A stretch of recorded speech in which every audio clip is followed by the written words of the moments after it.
கர்த்தருடைய வார்த்தைக்கு திருப்போம். மார்க் எழுதின சுவிசேஷம் 11ஆம் அதிகாரம். மார்க் 11ஆம் அதிகாரம் 22ஆம் வசனத்திலிருந்து வாசிப்போம். இயேசு அவர்களை நோக்கி, தேவனிடத்தில் விசுவாசம் உள்ளவர்களாயிருங்கள். எவனாகிலும் இந்த மலையை பார்த்து, நீ பெயர்ந்து சமுத்திரத்தில் தள்ளுண்டு போ என்று சொல்லி தான் சொன்னபடியே நடக்கும் என்று தன் இருதயத்தில் சந்தேகப்படாமல் விசுவாசித்தால் அவன் சொன்னபடியே ஆகும் என்று மெய்யாகவே உங்களுக்கு சொல்லுகிறேன். இந்த வசனத்தை கொஞ்ச நாளாக பார்த்து வருகிறோம். விசுவாசத்தை குறித்து போதித்து வருகிறோம். அதாவது குறிப்பாக தேவனுடைய விசுவாசம் எப்படிப்பட்டது என்பதை குறித்து போதித்து வருகிறேன். இயேசு சொல்லுகிறார், தேவனிடத்தில் விசுவாசம் உள்ளவர்களாயிருங்கள்னு. மாற்று மொழிபெயர்ப்பு சொல்லுகிறது, தேவனுடைய விசுவாசத்தை உடையவர்களாயிருங்கள் என்று. ஏன்னா அதுதான் சொல்ல வர்றார். சீஷர்கள் அத்திமரம் வேரோடு பட்டு போயிருக்கிறத கண்டு, ஆண்டவரே நீ சபித்த அத்திமரம் பட்டு போயிற்று என்று சொல்லுகிறார்கள். அவர் சொல்கிறாரு, நீ பார்த்த பிறகு தான் நம்புகிறேன், நான் சொல்லும் போதே நான் சொன்னபடியே ஆகும் என்று நம்புகிறேன். அதுதான் தேவனுடைய விசுவாசம், அதுதான் என்னுடைய விசுவாசம். என்னை போல விசுவாசம் உள்ளவர்களாயிருங்கள்னு தான் சொல்ல வர்றார். அப்போ அதை சொல்லிட்டு தான் சொல்கிறாரு, எவனாகிலும் இந்த மலையை பார்த்து நீ பெயர்ந்து சமுத்திரத்தில் தள்ளுண்டு போ என்று சொல்லி தன் இருதயத்திலே சந்தேகப்படாமல் விசுவாசித்தால் அவன் சொன்னபடியே ஆகும் என்று. அதாவது இந்த விசுவாசத்தினுடைய பல்வேறு தன்மைகளை குறித்து போதித்து வருகிறேன். அதில் ஒன்று, இப்போ கடைசியாக சில வாரங்களாக போய்த்து வர்றது என்னென்னா, இது இருதயத்தில் விசுவாசிக்கிற விசுவாசம். மனதளவில் விசுவாசிக்கிறதுக்கும் இருதயத்தில் விசுவாசிக்கிறதுக்கும் பெரிய வித்தியாசம் இருக்கிறது. மனதளவில் சிலர் கிறிஸ்தவத்தை விசுவாசிக்கிறார்கள், இயேசு கடவுள் என்று விசுவாசிக்கிறார்கள், இது கடவுளுடைய வார்த்தை என்று விசுவாசிக்கிறார்கள், சில நல்ல காரியங்கள்லாம் நம்புகிறார்கள். அது மனதளவில் இருக்கிறதுனால வாழ்க்கையில் ஒரு பெரிய மாற்றத்தை காண முடியாது. அவர் பேர் கிறிஸ்தவர்களாக இருப்பார்கள், அதாவது விசுவாசிக்கிறார்கள், இயேசு ஆண்டவர் தான் நம்புகிறாங்க, அவங்களும் இது தேவனுடைய வார்த்தைன்னு தான் நம்புகிறாங்க. ஆனால் அவருடைய தனிப்பட்ட வாழ்க்கையில் எந்த வித வித்தியாசமும் காண முடியாது. இதை நம்புறதுனால அவங்களுக்கு ஒரு பாதிப்பு கிடையாது, மாற்றம் கிடையாது. இருதயத்தில் விசுவாசிக்கிறதுன்னு சொன்னால் ஆழமான விதத்தில் உள்ளான மனிதனிலே உள்ளே விசுவாசிப்பது, இது ரொம்ப ஆழமான விசுவாசம். இது மனிதனை மாற்றக்கூடிய ஒரு விசுவாசம். இருதயத்தில் விசுவாசம் உண்டாயிருக்கிறவர்கள் அவருடைய வாழ்க்கையில் மாற்றத்தை பார்க்கலாம். இருதயத்தில் எதெல்லாம் விசுவாசிக்கிறோமோ அதன்படி வாழ்க்கையில் ஒரு பெரிய மாற்றம் உண்டாகிறது. அப்போ இந்த இருதயத்தில் விசுவாசிக்கிறத பற்றி அதிகமாக போய்த்து வர்ற வேளையிலே அவிசுவாசத்தை குறித்து பேச ஆரம்பித்தேன். ஏனென்றால் இருதயம் விசுவாசத்துக்காகவே உண்டாக்கப்பட்டிருக்கிறது. இருதயத்தில் அவிசுவாசத்துக்கு இடம் இருக்கக்கூடாது, சந்தேகத்துக்கு இடம் இருக்கக்கூடாது. இது தேவனுடைய வாசஸ்தலமாக, தேவனுடைய வார்த்தையினால் நிரப்பப்பட வேண்டிய இடமாக இது இருக்கிறது. ஆகவே இது விசுவாச இருதயமாக இருக்க வேணும். நல்ல இருதயம், கெட்ட இருதயம், இதெல்லாம் பார்த்தோம் இல்லையா? அப்போ இது நல்ல இருதயமாக தேவனுடைய வார்த்தையை எடுத்துக்கொண்டு அதை விசுவாசித்து அப்படிப்பட்ட ஒரு இருதயமாக இருக்க வேண்டும். அப்படிப்பட்ட இருதயத்திலிருந்து ஒருவன் பேசினால், அந்த இருதயத்தின் நிறைவினால் ஒருவன் மலையை பார்த்து பேசினா கூட அது அப்படியே ஆகும் என்று சொல்லுகிறார். அப்போ இதில் ஒரு முக்கியமான பிரச்சனை இருதயத்தில் என்னன்னு சொன்னால், பல பிரச்சனைகள் இருக்குது. அதில் ஒரு முக்கியமான பிரச்சனை என்ன சொன்னால் அவிசுவாசம். அநேகருடைய இருதயம் அவிசுவாசத்தின் இருதயமாக இருக்கிறது. அவிசுவாசத்தில் 2 வகைகள் உண்டுன்னு சொன்னேன். ஒன்று, அறியாமையினால் உண்டாகிற அவிசுவாசம், தெரியாது அதனால் அவிசுவாசம், அது பரவாயில்ல. அப்படிப்பட்ட ஒரு மனுஷனாக பவுல் இருந்தார். அவர் சொல்லுகிறார், நான் இரக்கம் பெற்றேன், எனக்கு ஒரு ஊழியத்தையும் பெற்றேன், கடவுள் எனக்கு கொடுத்தாரு. அந்த காலத்தில் அவிசுவாசியாக இருந்து சபையை துன்புறுத்துகிறவனாக இருந்தாலும் கடவுள் எனக்கு இரக்கம் காண்பித்து என்னை ரட்சித்தார்னு சொல்கிறார். ஆகவே அறியாமையினால் இருக்கிற அவிசுவாசம் என்கிறது சில நேரத்தில் அறிந்து கொண்ட பிறகு அவர்கள் விசுவாசிக்க ஆரம்பித்து விடுகிறார்கள், காரியங்கள் மாற்றப்படுகிறது. ஆனால் இன்னொரு விதமான அவிசுவாசத்தை குறித்து எபிரேயர் 3-4 அதிகாரங்களில் வாசித்தோம். அது என்ன சொன்னால், பொல்லாத இருதயமாகிய அவிசுவாசம் உள்ள இருதயம் என்று சொல்லப்பட்டிருக்கிறது அங்கே. அது என்ன? அது பொல்லாத ஒரு காரியம், தீமையான ஒரு காரியம். அது என்ன என்று சொன்னால், கடவுளை மறுபடியும் ருசி பார்த்து கர்த்தருடைய நன்மைகளை மறுபடியும் அனுபவித்து பார்த்து விட்டு அப்பவும் கர்த்தரை நம்பாத ஒரு இருதயம், அதுதான் பொல்லாத அந்த அவிசுவாசத்தின் இருதயம் என்று சொல்லப்பட்டிருக்கிறது. நிறைய பேர் சொல்லலாம், இன்றைக்கு எனக்கு விசுவாச இருதயம் இருக்கிறதா அவிசுவாசம் இருதயம் இருக்கிறதான்னு தெரியல, என் இருதயம் எப்படி இருக்குதுன்னு கொஞ்சம் பார்த்து சொல்லுங்கள். இங்கே வந்தால் செக்கப் மாதிரி பண்ணுறோம், இது டாக்டர்ஸ் ஆஃபீஸ் மாதிரி. இது இங்கே வந்தோடனே உள்ளே பார்த்து என்ன இருதயம், அவிசுவாசம் உள்ள இருதயமா விசுவாசம் உள்ள இருதயமான்னு தெரிந்து கொள்ளலாம். உங்களை நீங்கள் தாமே அறிந்து கொள்ளலாம், உங்களுடைய இருதயம் எந்த நிலையில் இருக்குதுன்னு. ஏனென்றால் இருதயம் எப்படி இருக்குதோ அப்படி தான் நீங்கள் இருக்க போகிறீங்க. இருதயம் தான் காரியங்களை பிறப்பிக்கிறது. அப்போ அவிசுவாசம் உள்ள இருதயம் பயத்தை பிறப்பிக்கிறது, சந்தேகத்தை பிறப்பிக்கிறது, அது எல்லா தீமைகளையும் பிறப்பிக்கக்கூடிய இருதயமாய் மாறுகிறது. அதனால தான் இயேசு சொன்னார், நல்ல மனுஷன் தன் நல்ல பொக்கிஷசாலையாகி இருதயத்திலிருந்து நல்லவைகளை வெளிக்கொண்டு வருகிறான், பொல்லாத மனுஷன் தன் பொல்லாத பொக்கிஷசாலையாகிய இருதயத்திலிருந்து பொல்லாதவைகளை எடுத்துக்கொண்டார். எல்லாம் இங்கே இருதயத்திலேருந்து தான் வருது பாருங்கள். எல்லா குடும்ப பிரச்சனைகளும் இருதயத்திலேருந்து தான் வருது, பொருளாதார பிரச்சனை இருதயத்திலேருந்து தான் வருது, எல்லா மனுஷன் எல்லா பிரச்சனையும் எடுத்துக்கொண்டீங்கன்னு சொன்னால் இருதயத்திலேருந்து தான் உண்டாகிறது. அப்போ இந்த பொல்லாத இந்த அவிசுவாசத்தை அந்த வகையான அவிசுவாசத்தை நீக்குவது அவசியமாக இருக்கிறது. இஸ்ரவேல் மக்கள் அப்படிப்பட்ட அவிசுவாசத்தை உடையவர்களாக இருக்கிறார்கள். அவர்களுடைய வாழ்க்கையே ஒரு பெரிய பாடமாக நமக்கு இருக்கிறது என்று பவுல் அப்போஸ்தலன் சொல்லுகிறார். 10 முறை கடவுளை சோதித்தார்களாம். அவர்கள் திரும்ப திரும்ப ஆண்டவரை ருசி பார்த்துட்டு அவருடைய அற்புதங்களை அனுபவித்து விட்டு மறுபடியும் சோதித்தார்கள். முறை சோதித்தார்கள், பார்த்தோம். சிவந்த சமுத்திரம் முன்னாடி இருக்குது, பின்னாலே பார்வோனின் சேனை துரத்தி கொண்டு வருகிறது. உடனே முறுமுறுக்கிறார்கள். அங்கே பிரேத குழிகள் இல்லை என்று சொன்னால், எகிப்தில் பிரேத குழிகள் இல்லை என்று சொல்லியா இங்கே எங்களை சாகடிக்க கொண்டு வந்தீர் என்று சொல்லி சாவை பேசுகிறார்கள். உடனே கர்த்தர் அற்புதத்தை செய்கிறாருங்க. மோசே கையை நீட்டின உடனே சிவந்த சமுத்திரம் 2 பிளக்கிறது, கடந்து செல்லுகிறார்கள்.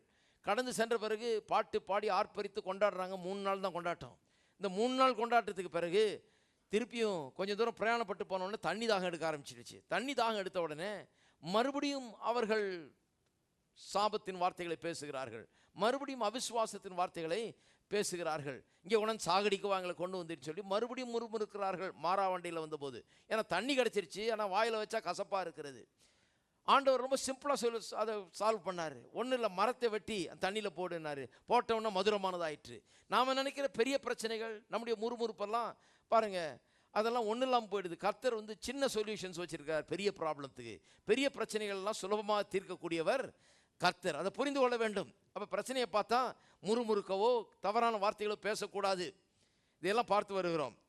இப்போ 2வது தடவை அங்கே முறுமுறுத்தால் இந்த 2 காரியத்தை வைத்து பல காரியங்களை காண்பித்தேன் உங்களுக்கு. ஒன்று, அவிசுவாசத்தின் அறிகுறிகளில் 1வது அறிகுறி என்ன? கண்ணில் காண்றது தான் பெருசாக நம்புகிறோம், கர்த்தர் சொன்னதை பெருசாக நம்புறது கிடையாது.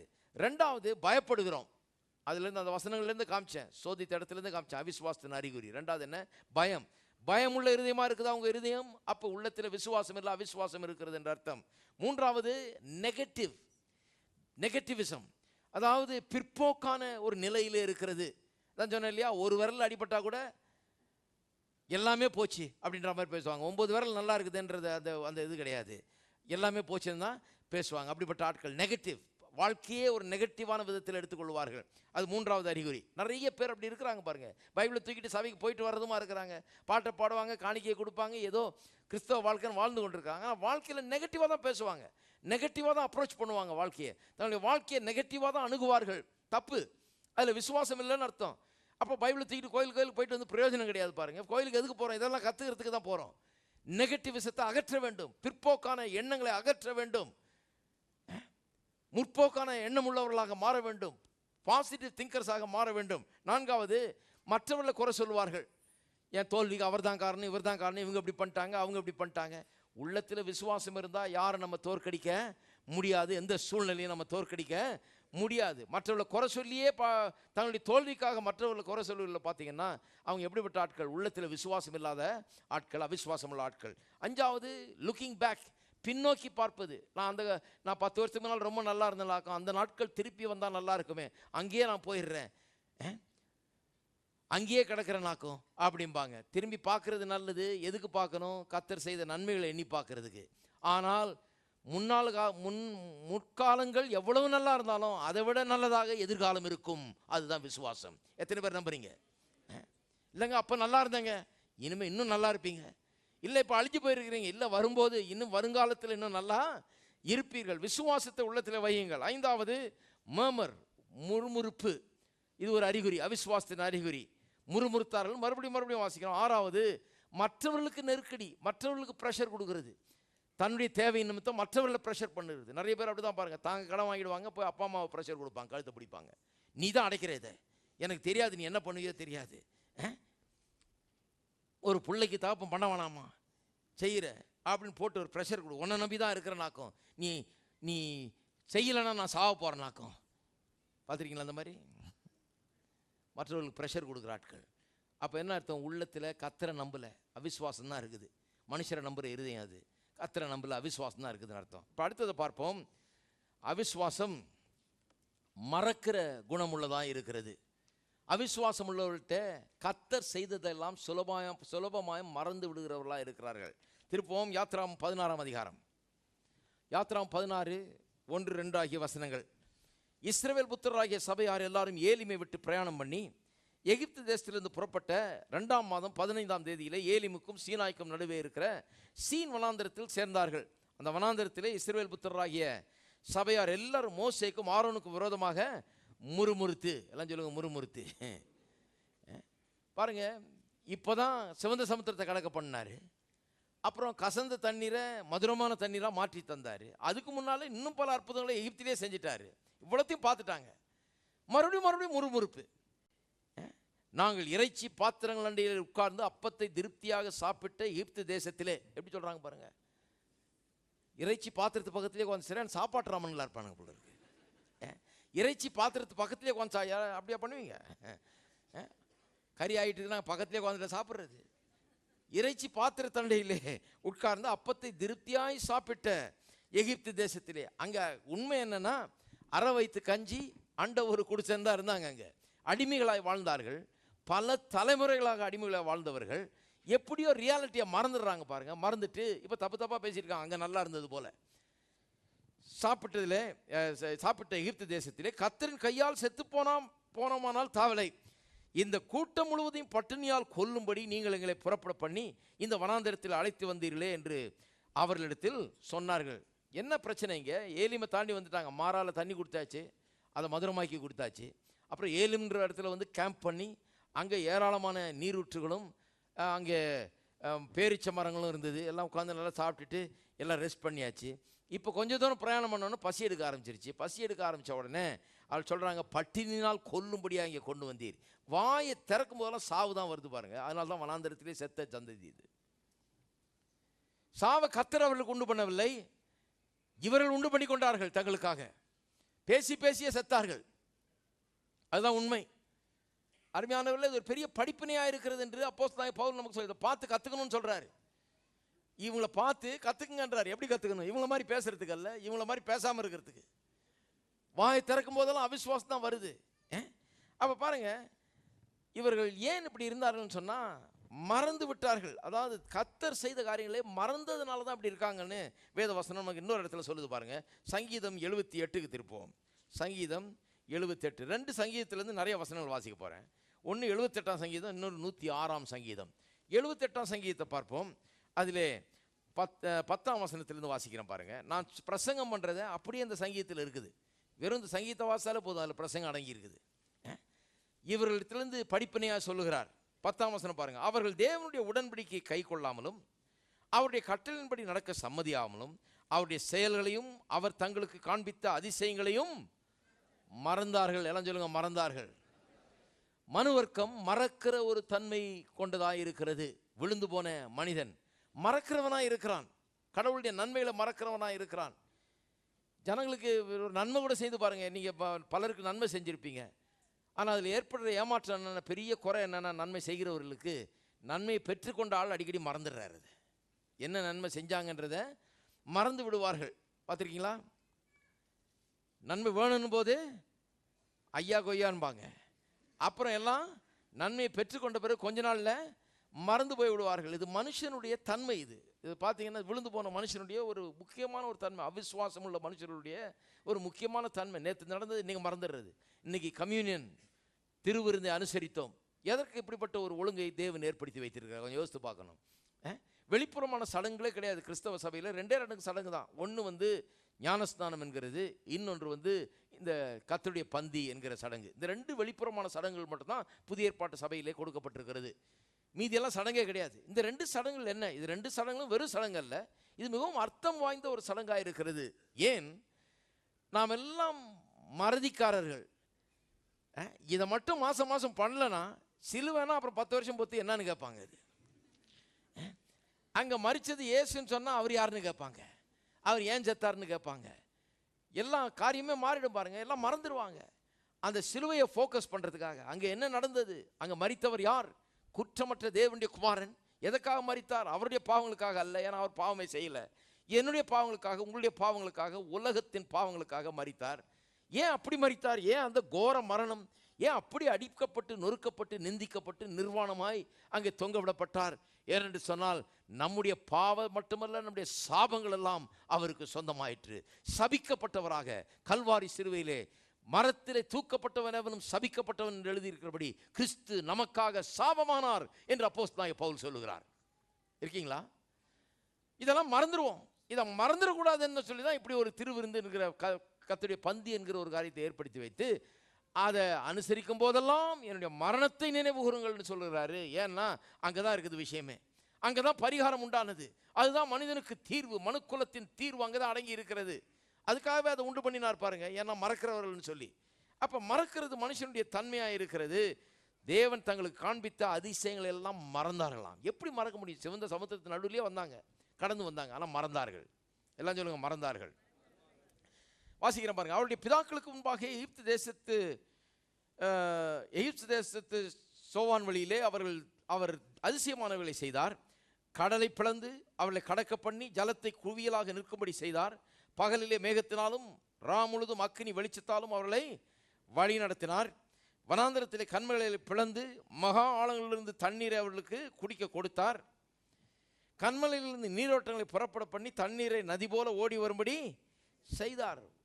வனாந்தரத்தில் தண்ணியை நதி போல ஓடும்படி செய்தார். என்றாலும் அவர்கள் பின்னும் அவருக்கு விரோதமாய் பாவம் செய்து வறண்ட வெளியிலே உன்னதமானவருக்கு கோபம் மூட்டினார்கள்.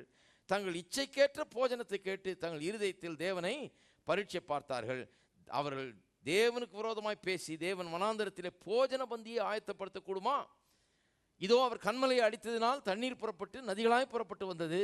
அவர் அப்பத்தையும் கொடுக்கக்கூடுமோ? கிண்டலாக பேசினாங்களாம். சரி தண்ணிலாம் கொடுத்தாரு, சரி தண்ணி கொடுத்தாரு, சாப்பாடு கொடுக்க முடியுமா? தம்முடைய ஜனத்துக்கு மாம்சத்தையும் ஆயத்தப்படுத்துவாரோ என்றார்கள். எப்படி பேசுகிறாங்க பாருங்க. அவிசுவாசம் உள்ள இருதயம் எல்லாத்தையும் மறந்துட்டு இப்படி பேசி கொண்டிருக்கிறது.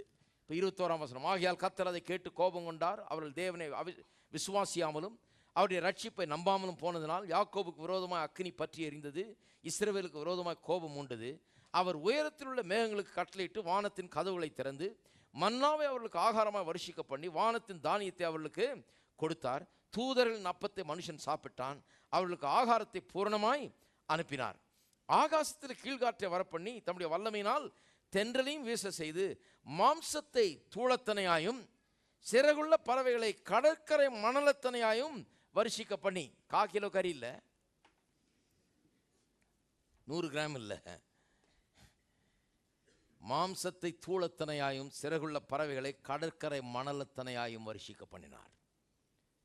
வயிறு முட்டை சாப்பிடுனார். All you can eat. ஒரு ஆப்பிரிக்காக்காரர்கிட்ட ஒரு தடவை சொன்னார், நல்லா ஞாபகம் இருக்குது. அவர் சொன்னார், ஆல் யூ கேன் ஈட். அமெரிக்காவில் பார்த்துருக்காரு, எல்லாம் ஆல் யூ கேன் ஈட்னு அரேஞ்ச்மெண்ட் இருக்குது. அங்கே $3 $5 கொடுத்துட்டு அந்த காலத்தில் ஆல் யூ கேன் ஈட். அப்படியே பெரிய ஒரு 100 வகையான சாப்பாடு வச்சுருப்பான், எவ்வளோ வேணால் சாப்பிடலாம் எல்லாரும். அதை பார்த்துட்டு இருந்த ஆளுக்கு ஆச்சரியம், ஆப்பிரிக்காலேருந்து வந்த ஆள். அது சொல்கிறார், all you can eat, it's only America, only in அமெரிக்கான்னாரு. நான் சொன்னேன், இல்லை அமெரிக்காக்காரங்க உண்டாகிறதுக்கு முன்னாலே இதை விட நல்ல சிஸ்டம் ஆண்டவர் வச்சுருந்தார். All you can eat and free.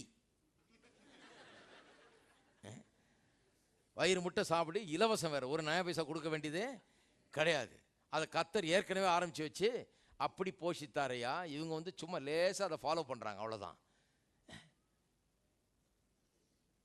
எப்படி சாப்பிட வச்சார் பாருங்க. இறைச்சியை அப்படியே மணலத்தனையாய், கடற்கரை மணலத்தனையாய் அப்படியே வருஷிக்க பண்ணாராம். மாம்சத்தை தூளத்தனையாய், சும்மா குப்பையை கொட்டுற மாதிரி கரியை கொட்ட வைத்தாராம் அவர்கள் மத்தியில்.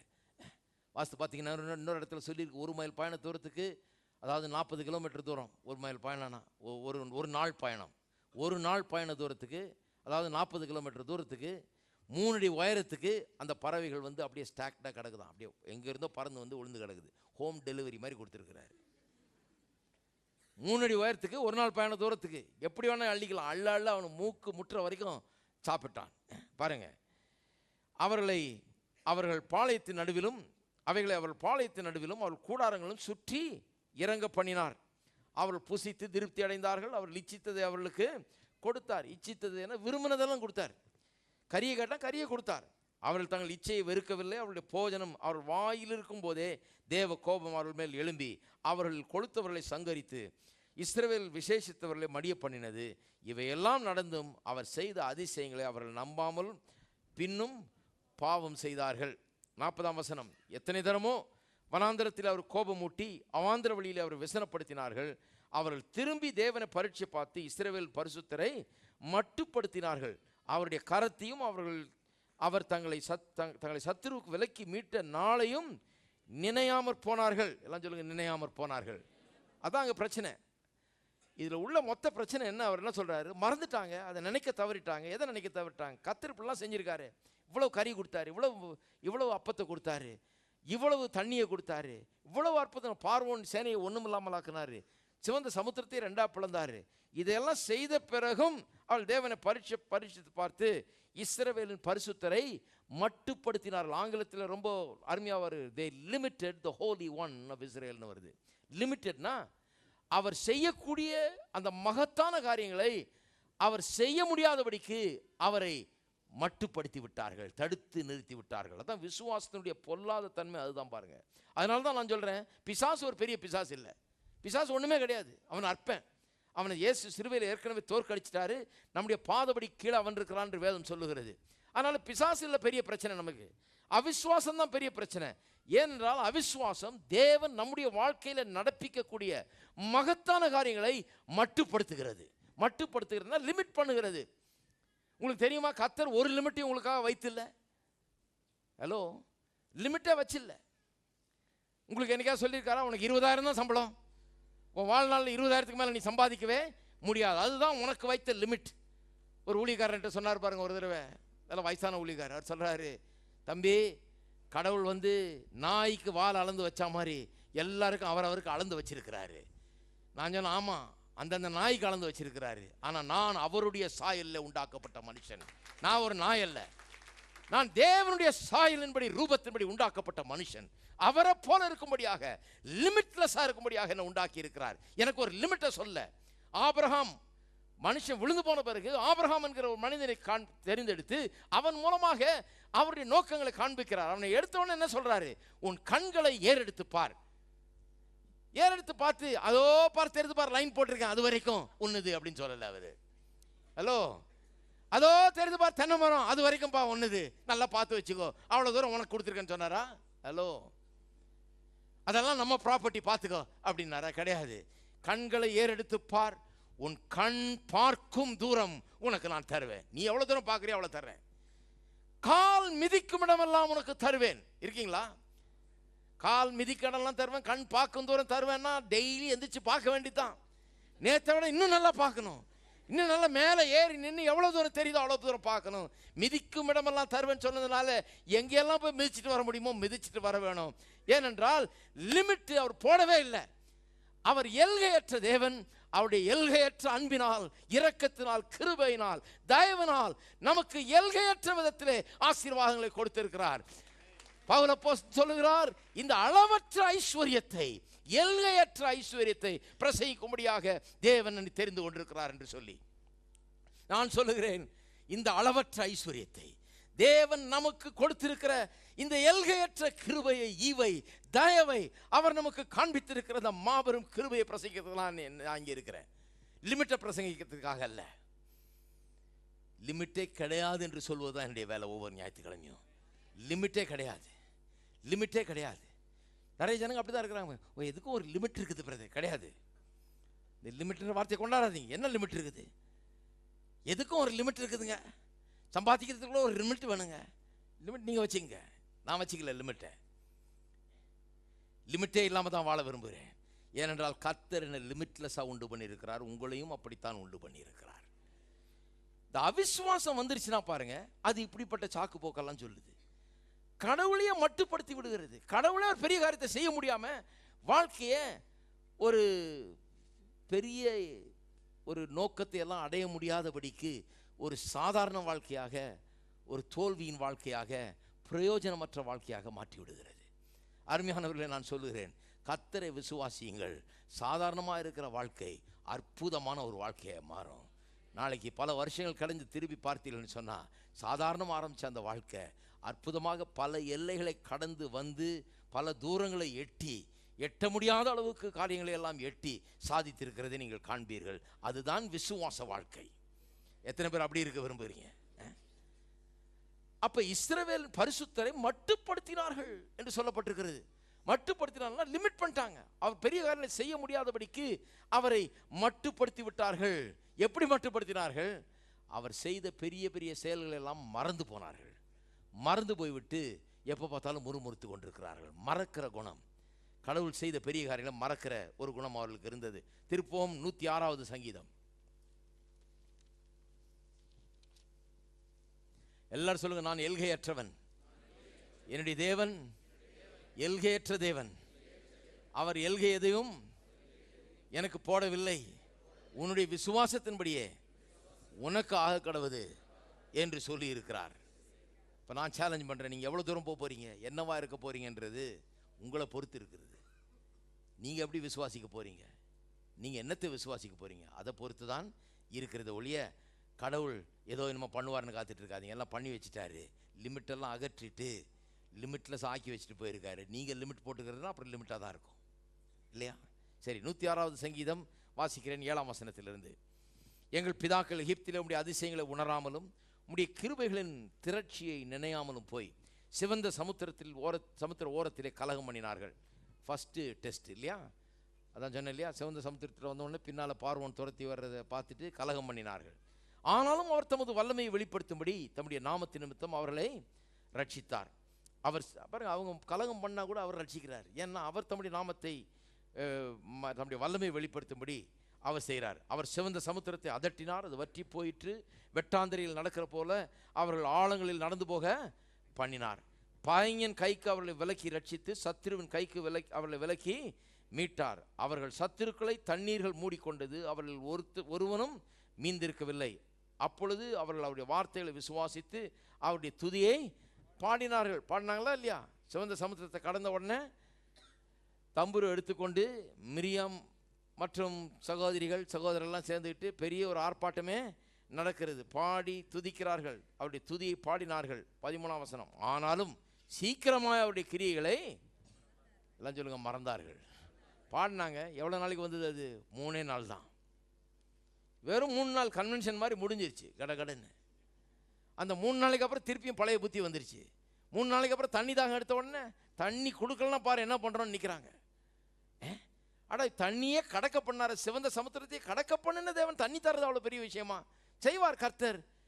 கர்த்தர் எவ்வளோ சுலபமாக செஞ்சார் பாருங்க. ஒரு மரத்தை வெட்டி தண்ணியில் போட்டுருந்தாரு, அது மதுரமானதாயிற்று, கசப்பான தண்ணீர். அவ்வளோ சிம்பிளாக பண்ணிட்டாரு.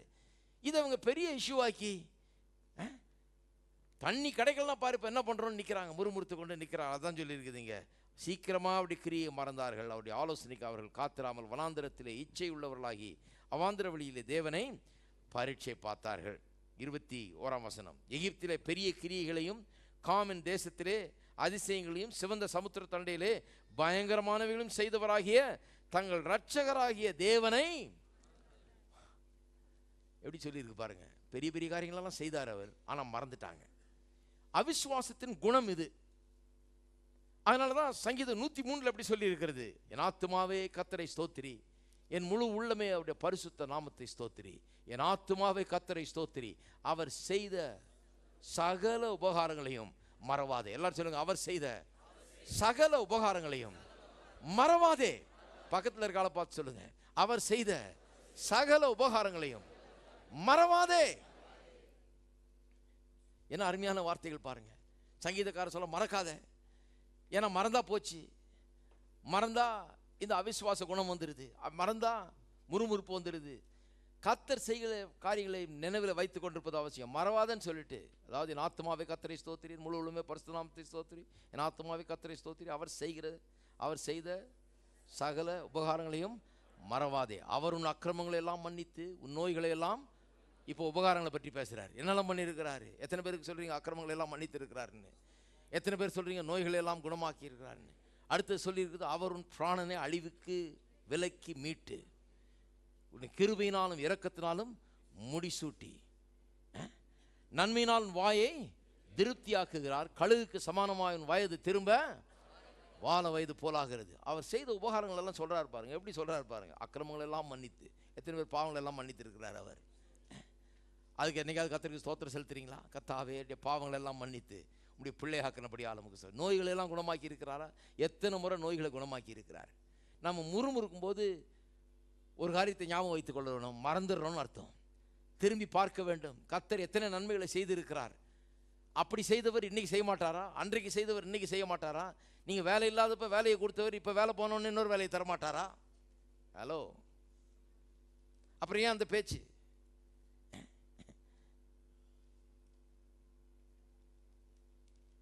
கடவுள் உதவி செய்ய மாட்டாரா? பாருங்கள், ஜனங்க யோசித்து பார்க்கறது கிடையாது, மறந்துடுறாங்க. கர்த்தர் அன்னைக்கு செய்ததெல்லாம் மறக்கிறது தான் அவளுடைய தன்மை. பிராணனை அழிவுக்கு விலக்கி மீட்டு, சாதாரண காரியம் இல்லை, உயிரை காப்பாற்றி இருக்கிறாருன்னு அர்த்தம். எத்தனை பேர் சொல்கிறீங்க உங்கள் உயிரை காப்பாற்றி இருக்கிறாருன்னு? எத்தனை முறை கர்த்தர் என்னுடைய உயிரை காப்பாற்றி இருக்கிறாரு ஞாபகம் இருக்குது. சில வருஷங்களுக்கு முன்னாக க்ரூசேர் முடிச்சுட்டு வர்றோம் சனிக்கிழமை நைட்டு. அப்போல்லாம் சனிக்கிழமை வரைக்கும் அங்கே க்ரூசேர்லேருந்து அங்கே எல்லாம் பண்ணிவிட்டு சனிக்கிழமை நைட்டு கிளம்பி ராவெல்லாம் ஓட்டிகிட்டு வந்து அப்புறம் இங்கே பிரசங்கம் பண்ணுவேன். அப்போ அந்த சின்ன கார் வச்சுருந்தேன், அந்த மாருதி 800, அந்த காலம் அதுதான் இருந்தது, வேறு கார் கிடையாது நம்ம இந்தியா தேசத்தில். அப்போ அதை அந்த சின்ன 800 கார் தான் வச்சுருந்தேன் பாருங்கள். அது இருக்கிறதுலே குட்டி கார், இது வெளியூருக்கெல்லாம் போகக்கூடாது அதை எடுத்துக்கிட்டு. அது வெளியூரில் பக்கத்தில் லாரி போச்சுன்னா இது ஆடும் அப்படியே காற்றுல. நான் எனக்கு தூக்கமாக இருக்குதுன்னு சொல்லி என் தம்பியை வர சொல்லியிருந்தேன் ஓட்டுறதுக்கு. அவருக்கும் தூக்கம் போல் இருக்குது. ரெண்டு பேரும் வந்துட்டு இருக்கோம். திடீர்னு எந்திரிச்சு பார்க்குறேன், அவர் தூங்கி விழுந்துட்டு இருக்கிறாரு. கார் பாட்டுக்கு அந்த பக்கம் போகுது, இந்த பக்கத்துலேருந்து அப்படியே விலகி அந்த பக்கம் போகுது, எதிர்க்க லாரி வருது. என்ன பண்ணுறேன்னு தெரியல. நான் முழிச்சு பார்த்தேன், திடீர்னு தூங்கிட்டு இருந்தேன், முழிச்சு பார்த்தேன், இதை பார்த்தோன்னா டபார்னு நல்லா வேகம் போயிட்டுருக்கு. ஸ்டேரிங்கை பிடிச்சி இந்த பக்கம் இழுத்துட்டேன். இந்த பக்கம் இழுத்த உடனே என்ன ஆச்சு, நேராக போய் எதுலேயோ மோதி பெரிய என்னமோ ஐயோ விழுந்தா மாதிரி இருந்தது. நின்றுச்சு, பெரிய பத்தி எரியிற மாதிரி இருக்குது, தீப்பத்தி எரியிற மாதிரி ஒரு இது. என்ன ஆச்சுன்னு எனக்கே தெரியல. ஆனால் எங்களுக்கு ஒன்றும் ஆகலை. என்னன்னு பார்த்தா இவ்வளோ உயரத்துக்கு புல்லை புதரை போட்டு வச்சுருக்கிறாங்க. அந்த ரோடு ஓரமாக புல்லை கேதர் பண்ணி இவ்வளோ உயரமாக நாங்கள் வந்து நுழையிறதுக்கு போட்டு வச்சுருக்கிறாங்க.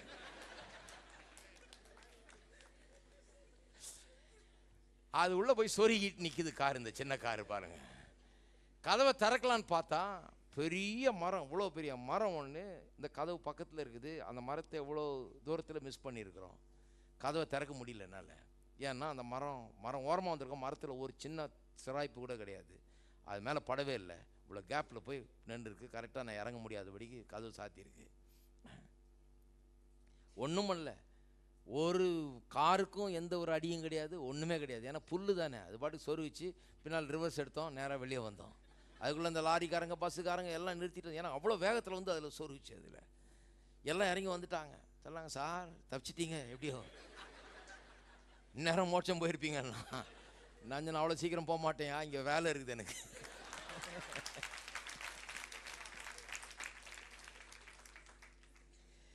அப்போ இந்த வார்த்தைகளை நான் வாசிக்கும் போது அதை எண்ணி பார்க்குறேன். எங்கள் பாட்டியம்மா அந்த காலத்தில் இந்த 5 வசனத்தையும் சொல்ல வைப்பாங்க. என் ஆத்துமாவே கர்த்தரை ஸ்தோத்திரின்றதை சிலர் பாதியில் நிறுத்திடுவாங்க பாருங்கள். இவங்க இந்த 5 வசனத்தையும் சொல்லுவாங்க. என் பிராணனை அழிவுக்கு விலக்கி மீட்டு. இதை தினந்தோறும் எத்தனை வருஷம் நான் சொல்லியிருக்கிறேன். என் பிராணனை அழிவுக்கு விலக்கி மீட்டு, என் பிராணனை அழிவுக்கு விலக்கி மீட்டு, என் பிராணனை அழிவுக்கு விலக்கி மீட்டு. சாவிலிருந்து என்னை மீட்டிருக்கிறார் கர்த்தர், என்னை காப்பாற்றியிருக்கார். ஒரு தடவை இல்லை, பல முறை காப்பாற்றி இருக்கிறார். இதையெல்லாம் எண்ணி பார்க்க வேண்டும். எண்ணி பார்க்கும்போது தான் விசுவாசம் உண்டாகிறது. எண்ணி பார்க்காதவர்களுக்கு அவிசுவாசம் தான் மிஞ்சுகிறது. அதுதான் அங்கே பாருங்க. எண்ணி பார்க்கலன்னா அவிசுவாசம் தான். எண்ணி பார்க்கிறவர்களுக்கு விசுவாசம் உண்டாகிறது. கர்த்தர் செய்த நன்மைகளை எண்ணி பார்க்குறீங்களா? கர்த்தர் எப்படி உங்களுடைய தேவையை சந்தித்தார் எண்ணி பார்க்குறீங்களா? ஊழியத்தில் பல முறையில் பிரச்சனைகளை சந்தித்த போது, கடினமாக இருந்தபோது, காரியங்கள் கஷ்டமாக இருந்தபோது, சோர்வாக இருந்தபோது நான் எண்ணி பார்த்துக்கிறேன். எப்படி நான் ஊழியக்காரன் ஆனேன் அப்படிங்கிறத எண்ணி பார்க்குறேன். நான் ஒரு இடத்துல படிச்சுக்கிட்டு இருந்தபோது இந்த ஊழியமே நமக்கு தேவையான எனக்கே சந்தேகமாக இருந்துச்சு. இதெல்லாம் நம்ம ஊழியக்காரன் ஆக முடியுமா? யாரோ இப்போ எப்படி ஊழியக்காரன் ஆகிறது? யார் நம்மளை பிரசங்கம் பண்ண கூப்பிடுவா? யார் நம்மளை இதுக்கெல்லாம் விடுவா அப்படின்னு சொல்லி யோசிச்சுட்டு இருக்கிறேன் நான். இதெல்லாம் வந்து ஆகிற காரியமா? எப்படி நம்மளை எப்படி ஊழியக்காரன் ஆக்கிறது? இதெல்லாம் முடியாத காரியம், நமக்கு வேண்டாம்ப்பா இது அப்படின்னு சொல்லி அப்படி யோசிச்சுட்டு இருந்தேன் பாருங்கள். அந்த நேரத்தில் ஒரு ஆள் என்னை பிடிச்சி, ஒரு சம்மரில் ஒரு ஹாலிடேக்கு போயிருந்தப்போ நான் சொல்லியிருக்கேன் அந்த கதையை. ஒரு ஆள் என்னை பிடிச்சி அந்த 60 நாளில் 40 இடத்துல பிரசங்கம் பண்ணுற மாதிரி வச்சார். எல்லா சபைகளில் பற்ற பிஸ்னஸ்மேன் மீட்டிங், அந்த மீட்டிங், இந்த நான் ஒரு நாளும் பிரசங்கமே பண்ணதில்லை. கர்த்தர் அற்புதமாக ஒரு இடத்துல என்னை பிரசங்கம் பண்ண வச்சு திடீர்னு அவங்க பிரசங்கம் பண்ணுன்ட்டாங்க. நான் பைபிளை தரம் பண்ண ஆரம்பிச்சிட்டேன். ஏன்னா அங்கே போயிருந்த இடத்துல நீ பண்ணுன்ட்டாங்க. ஒரு சின்ன ஃபேமிலி இந்த மீட்டிங்கில், லேடிஸ் மீட்டிங்கில் ஒரு வீட்டில் பிரசங்கம் பண்ண ஆரம்பித்ததை கேட்ட ஆள் வந்து பார்த்துட்டு, நான் ஏதோ பெரிய பிரசங்கியாருன்னு நினச்சிக்கிட்டு அவர், அதான் முதல் தடவை நான் பண்ணுறேன், முதல் தடவை அப்போ தான் பண்ணிட்டுருக்கேன் பாருங்கள். அன்றைக்கி பூரா ஒருத்தர் பிரசங்கம் பண்ணதை கேட்டுக்கிட்டே இருந்தேன். அவர் பிரசங்கத்தை 3 தடவை கேட்டேன், திருப்பி அவ்வளோ நல்ல பிரசங்கம் அது. நான் திறந்த உடனே அதுதான் வருது என் வாயிலிருந்து. கடகடன்னு அவர் சொன்னதையே சொல்ல ஆரம்பிச்சிட்டேன், கடகடன்னு. ஏன்னா அதையே தானே கேட்டுட்டு இருந்தேன். பண்ண பார்த்துட்டு அவர் பார்த்துட்டு, இந்த பையன் நல்லா பிரசங்கம் பண்ணுறாருன்னு சொல்லிட்டு, நீங்கள் வந்து நான் கூப்பிட்ற இடத்துல பிரசங்கம் பண்ணுவீங்களான்னு சொல்லி கேட்டார். பண்ணுவேன். 40 இடத்துல புக் பண்ணிட்டார் அவர், பெரிய பெரிய இடங்கள்ல. நான் எங்கேயும் போய் நான் பிரசங்கம் பண்ண கேட்டது கிடையாது, நான் போஸ்டர் அடித்து போட்டது கிடையாது, நான் எதுவும் ட்ரை பண்ணது கிடையாது. நம்மளை பிரசங்கியார் ஆக்கிறதுக்கு, என்ன பிரசங்கியார் ஆக்குறதுக்குன்னு ஒரு ஆளை வச்சிருந்து அந்த ஆள் என்ன பிடிச்சி ஒரு பிரசங்கியார் ஆக்கி விட்டார். நான் ஒன்றுமே பண்ணலை, என்னால் பண்ண முடியாது, எப்படி பண்ணுறது, இதெல்லாம் தேவையா நமக்குன்னு இருந்தேன். கர்த்தர் நம்மளை ஆக்கிட்டார். நான் அப்போ அடிக்கடி யோசிப்பேன், நான் கஷ்ட காலத்தில் பிரச்சனை உள்ள நேரத்தில் சவால்களை சந்திக்கும் போது யோசிப்பேன், எப்படி இங்கே வந்தேன், எப்படி பிரசங்கியாரானேன்னா கடவுள் என்னை ஆக்கினார், அதனால் ஆனேன். எப்படி நான் இதில் நிற்பேன், கடவுள் என்னை நிற்க வைப்பார், கடவுள் எனக்கு செய்வார். அன்றைக்கு செய்தவர் ஒரு ஆளை ஆயத்தப்படுத்தி நான் பிரசங்கம் பண்ணுறதுக்கு 40 இடத்தை ஏற்படுத்தி என்ன ஒரு பிரசங்கியார்ன்ற ஸ்தானத்துக்கு ஆக்கக்கூடிய ஒரு ஆளை கர்த்தர் ஏற்படுத்தியிருப்பார்னா, நாளைக்கு எனக்கு என்னவெல்லாம் தேவை என்று அவர் யோசித்து வைத்து எனக்கு நாளைக்கு தேவையானவளை இப்பொழுதே ஏற்படுத்தி வச்சிருக்கிறாரு.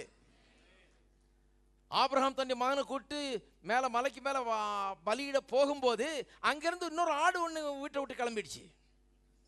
ரெடியா இவர் கிளம்புறாரு, ஆடு வீட்டை விட்டு கிளம்பிடுச்சு. அன்னைக்கு பார்த்தா அதுக்கு ஒரு நடத்துதல்,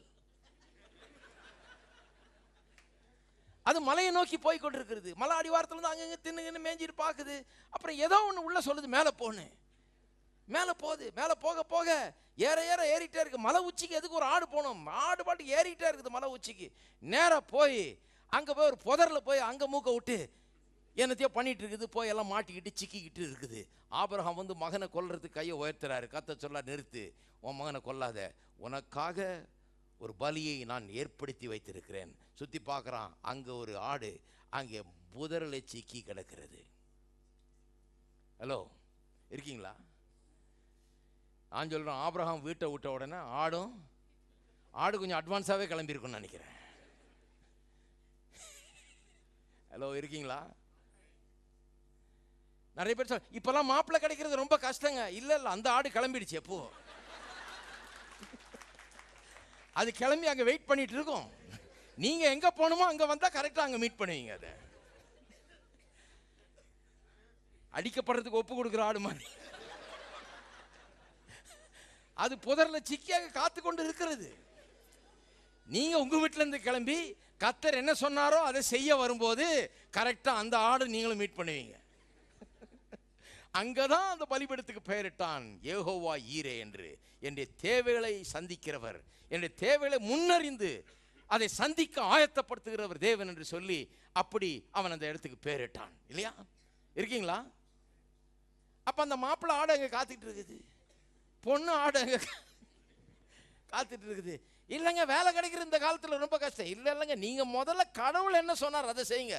குமாரனை பலியிடுன்னு சொன்னா அவன் கிளம்பினான். நான் சொல்றேன், நீங்க கடவுள் சொன்னதை செய்ய கிளம்பினா உங்களுக்காக அந்த வேலை அங்கே காத்து கொண்டிருக்கும். கடவுள் எங்க போக சொல்றாரோ, கடவுள் என்ன செய்ய சொல்றாரோ அதை செய்யுங்கள். அப்ப பாருங்க, கர்த்தர் அப்படிப்பட்டவர். இவங்களை சொன்னார், பாலும் தேனும் ஓடுற தேசத்துக்கு கூட்டு போறேன்றாரு. வேணும்னே கொண்டு வர்றாரு சமுத்திரத்துக்கிட்ட. எதுக்கு கொண்டு வர்றாரு? சாகடிக்கிறதுக்கா? கிடையாது. அந்த அற்புதர் உங்களுக்கு முன்னால் அங்கே காத்துக்கிட்டு இருக்கிறாரு.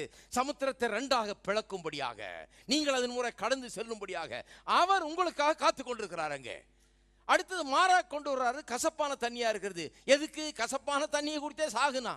கிடையாது. அந்த தண்ணியை வெறும் ஒரு மரத்தை வெட்டி போட்டு அதை அற்புதமாய் மதுரமாக்கி தருவதற்காக, தம்முடைய செயல்களை வெளிப்படுத்தும்படியாக, தம்முடைய அன்பை காண்பிக்கும்படியாக அந்த அற்புதர் ஏற்கனவே அங்கே காத்து கொண்டிருக்கிறார். நான் சொல்றேன், சாப்பாடு இல்லை, இப்போ முறுமுறுக்கிறார்கள். நான் சொல்றேன், ஆண்டவர் தூளத்தனையாய் பறவைகளை, கடலின் மணலத்தனையாய் அவைகளை அங்க வந்து கொட்ட காத்து கொண்டிருக்கிறார். அது தெரியாம தான் அவர்கள் பேசி கொண்டிருக்கிறார்கள். இருக்கீங்களா? பறவைலாம் ஏற்கனவே பறக்க ஆரம்பிச்சிச்சு. ரெடியா? இந்த பறவைகளுக்கெல்லாம் ஒரு ஆவியானவருடைய நடத்துதல்.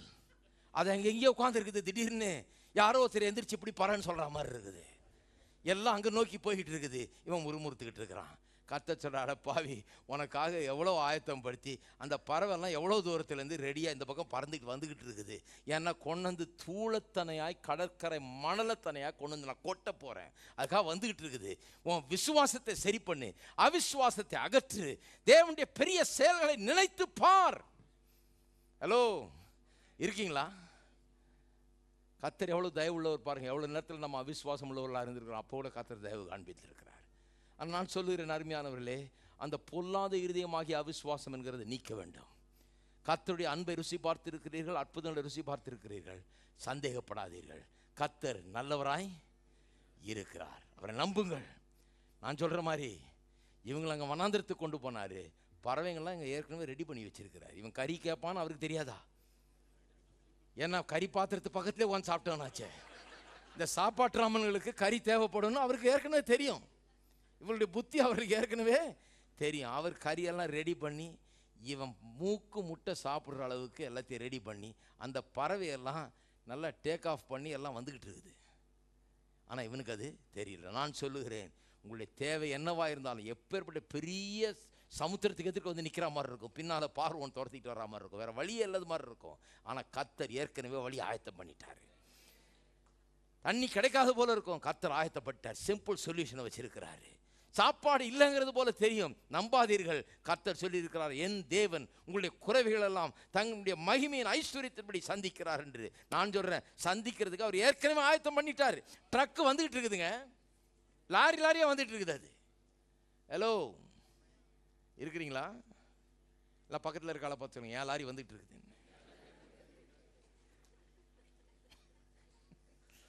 அப்போவாது விளங்குமான்னு பார்க்குறேன். வண்டியாக வந்துக்கிட்டு இருக்குது. உங்களுக்கு என்ன தேவையோ அதையெல்லாம் சந்திக்க தேவன் ஏற்கனவே ஆயத்தப்படுத்தினார். அப்போ இருதயத்தை சரி பண்ணுங்க, விசுவாசியுங்கள். கர்த்தர் நீங்கள் நினைக்கிறதை காட்டிலும் பெரிய அற்புதராய் அவர் இருக்கிறார். உங்களுக்கு முன்னாலே அவர் தேவையை சந்திக்க ஆயத்தமாய் இருக்கிறார். இருக்கீங்களா?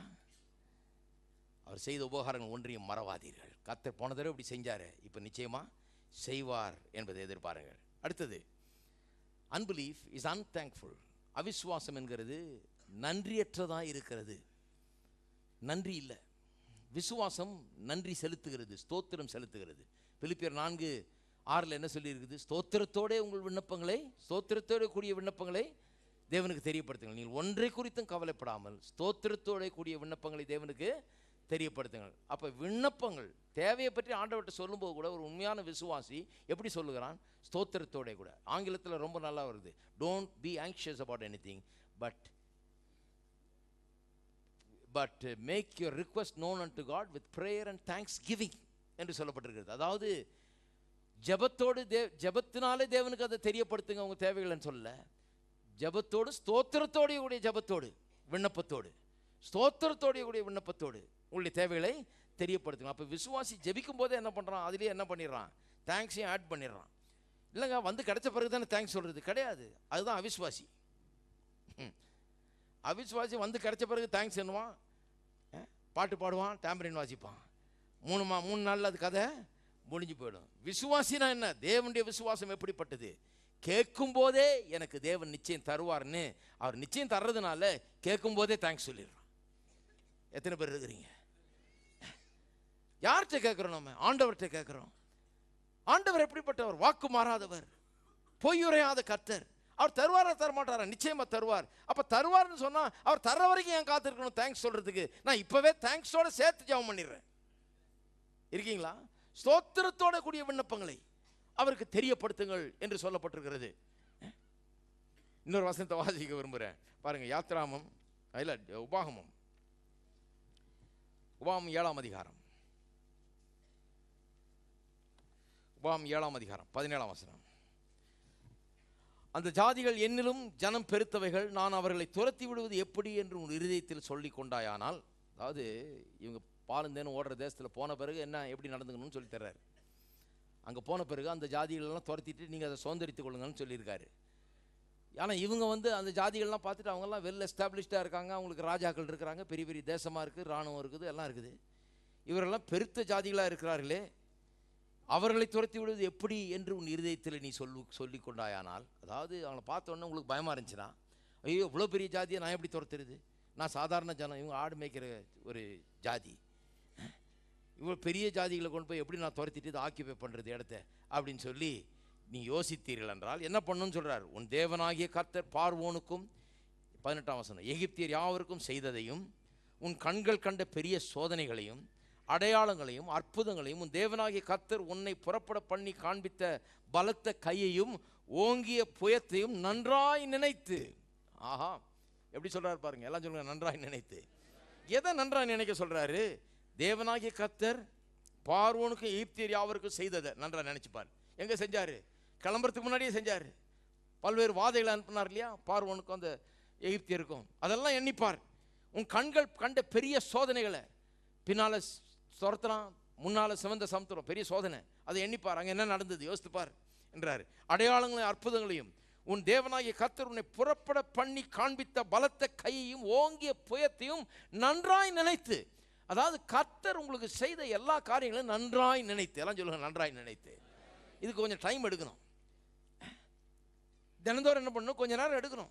தினந்தோறும் கொஞ்சம் நேரம் எடுத்து தனியாக போய் உட்காந்து என்ன பண்ணணும், நன்றாய் நினைக்கணும். எதை நினச்சி பார்க்கணும், கர்த்தர் எப்படியெல்லாம் அற்புதம் செஞ்சுருக்கிறார், நம்மளை எங்கேருந்து எவ்வளோ தூரம் கொண்டு வந்துருக்கிறாரு, எப்படியெல்லாம் செஞ்சுருக்கிறார், எப்படி படிப்பு கொடுத்தாரு, எப்படி வேலையை கொடுத்தாரு, எப்படி இந்த வருமானத்தை கொடுத்தாரு, எப்படி வீட்டை கொடுத்தாரு, எப்படி நல்ல காரியங்களை கர்த்தர் கொடுத்தாரு, எப்படி நன்மையெல்லாம் செஞ்சுருக்கிறார், நாம் நினைச்சதும் கேட்கறதுக்கு மேலாக எப்படி அவர் செஞ்சிருக்கிறார், அவையெல்லாம் நன்றாய் நினைத்து. எல்லாம் சொல்லுங்க நன்றாய் நினைத்து. நிறைய பேர் பேசுறதுலேயே நேரத்தை செலவழிச்சிடறோம். காலையில் எழுந்திரிச்சோன்னா வள வள வளவளன்னு பேசுறது. என்ன பேசுகிறோம், அதான் நான் சொல்லிக்கிட்டே இருக்கிறேன்ல, இப்படியே போனால் அவ்வளோதான். இது எல்லாம் ஒன்றும் உருப்படுற மாதிரி தெரியல. எங்கே போய் முடியுமா, அதை பேசுறதுக்கு பதிலாக என்ன பண்ணணும், நன்றாய் நினைத்து. நன்றாக நினச்சி பார்த்துட்டு இருந்தீங்கன்னா வேறு மாதிரி பேசுவீங்க. எப்படி பேசுவீங்க, கர்த்தர் இவ்வளோ நாளாக என்ன அற்புத விதமாக காத்து வர்றாரு, எவ்வளோ பெரிய பெரிய காரியங்கள்லாம் செஞ்சுருக்கிறாரு, நான் முடியாதுன்னு நினச்ச நேரத்தில் கர்த்தர் பெரிய அற்புதமாக காப்பாற்றி இருக்கிறாரு, அற்புதமாக தேவையை சந்தித்து இருக்கிறாரு. இந்த முறையும் இந்த தேவையின் மத்தியில் இந்த பெரிய ஜாதிகளை பார்த்து எப்படி இவர்களை புரட்டுறதுன்னு யோசிக்கும் போது இதை யோசித்து பாருன்றார் இல்லையா. அவங்க பெரிய ஜாதியை கண்டு பயந்துட்டு இருந்தாங்க, நம்ம இன்றைக்கி பெரிய பிரச்சனையை கண்டு பயந்துட்டு இருக்கிறோம். அப்போ இப்போ காண்ற இந்த பெரிய பிரச்சனை கர்த்தருக்கு ஒன்றுமே கிடையாது. மாறாவின் தண்ணீர் கசப்புங்கிறது நமக்கு பெரிய பிரச்சனை மாதிரி தெரியுது, ஆனால் அவருக்கு அது பெரிய பிரச்சனையே கிடையாது. அதுக்கு என்ன பெரிய, ரொம்ப சிம்பிள் மேட்டர். வனாந்திரத்தில் மினரல் வாட்டர் கொடுத்தாரு அவங்களுக்கு.